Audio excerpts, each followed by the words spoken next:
a look at the distance sensor.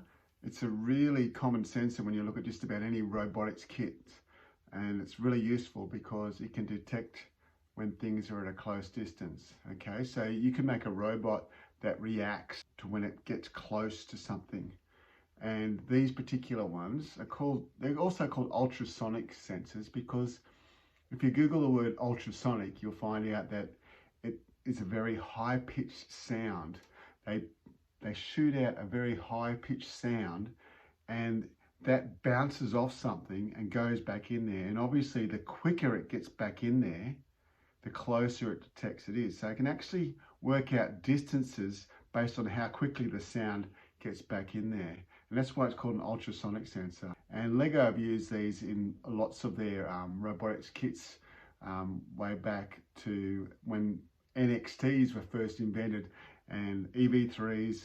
I'm going to show you everything I know about these today. To start with though, you might need to attach it to some sort of robot. Often they'll go on something like a car, and they could go at the front of the car, and then that could detect walls or other things and react to that. So a distance sensor is pretty easy to attach to a robot like this. Pretty much just go in the front. You might need to add a beam to it like this. Often if things don't kind of line up or connect, adding a beam can really help. And that would probably work pretty well. And you can add it on pretty well. And that should work pretty well. If you're going to make something turn, you don't want to have four wheels though. You probably just want to have a ball and socket. If you've got a ball and socket, then your robot can turn a lot more easily. Okay, so that's pretty level. Sometimes though your robot might be up a bit like this, and you might want to make it a bit more parallel to the wall. Instead of pointing upwards, it needs to point towards the wall.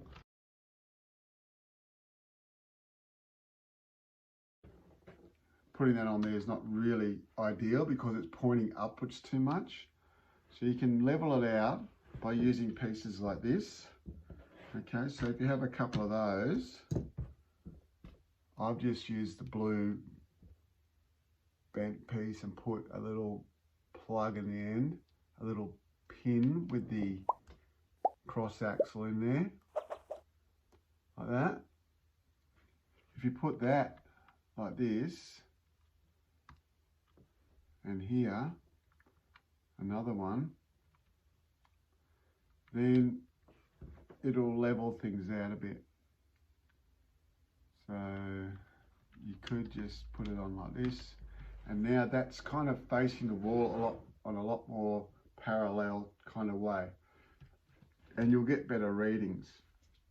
So sometimes you need to use pieces like that, or even the white ones like this, to try and straighten the sensor out so it's facing the wall, because we're going to have a sound shoot out there and bounce back, and if it's on any sort of angle it might not bounce back.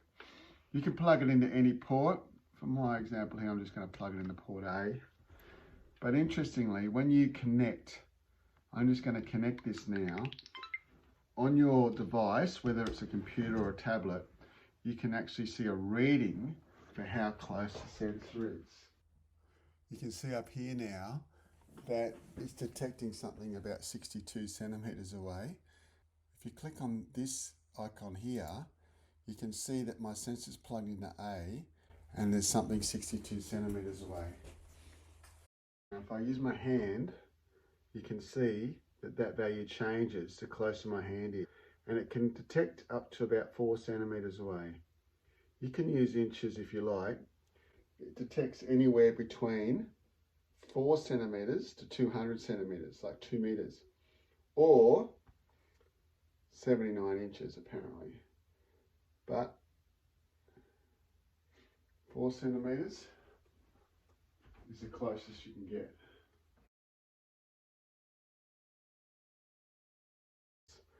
You can also use a percentage reading, which I'm assuming is a percentage of the 200 centimeters. So for example, if I was 50 centimeters away, it should read as about 25%. Yeah, 50 centimeters as a percentage is 25%. It's a quarter of the 200. 20 inches. About a quarter of the 79. Yeah, cool. There are lots of ways you can code the distance sensor, but let's just make it move until it gets to a certain distance. You always need to set the movement motors. You tell the hub which motors are moving together to make the robot move. And if you've already connected, it should work it out automatically. You shouldn't have to change this. My motors are plugged into C and D, so I'm going to use C and D. We're going to go pretty slow. We'll make it go at a speed of about 20%. And then we can start moving. But we can use this block called wait until. And inside this hexagon, we're going to use the distance sensor block. We could say when it's closer than 5 centimeters, we want it to stop. And then we might make it turn on the spot. We'll do a right 100 turn, which makes the robot spin, and we'll just do that for 0.8 of a second. Let's play that and see what happens. We're going backwards. There's a few ways you can stop it going backwards. You can just swap the C and D around. That's the way, I reckon that's the easiest way. I mean, you can change your code, but I just like to switch the wires around C and D. So let's press play. If it's close to 4 centimeters, it turns. So this is one example of how to code it, but we could do it this way. We could use this block instead. So when A is closer than 5 centimeters, okay, and we can still do these at the start, but do that. Okay, so that's it. When you've got multiple stacks and you press play down the bottom here, it actually runs both stacks at the same time. So let's see if that works.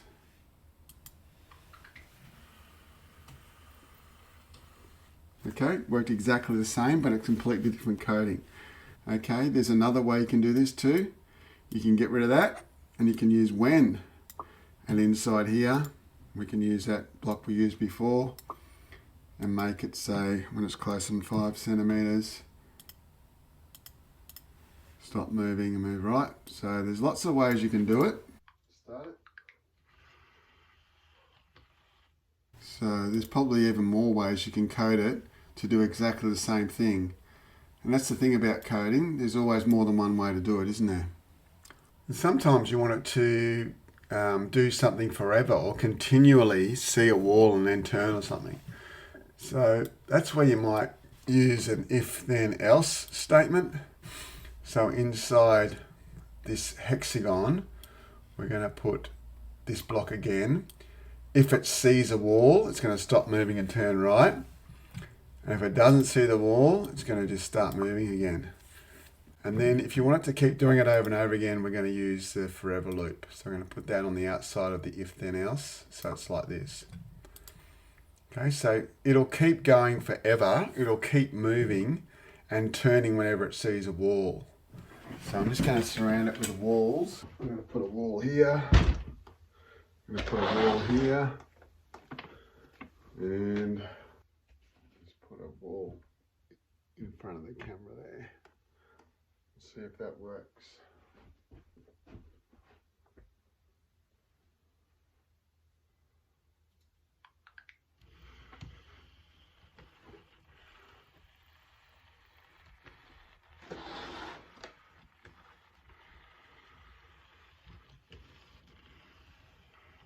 I've discovered that it turns a bit more than 90 degrees, so I'm going to make it turn a little bit less.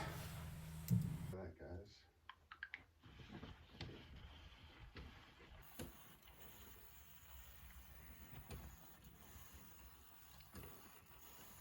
So it's just going to do that forever. It's about 90 degrees every turn. It's going to keep going around forever. Pretty cool, huh? And another fun thing you can do with the ultrasonic or distance sensor is you can control the lights on it. It's got actual lights built in so that when the program starts, you can fiddle with this option here and you could make all the lights turn on, or you can even choose which lights you want to turn on. So when we run it, I'm just going to disconnect that. You can see, if we run it, you can see the lights come on. Let's do all 4 lights.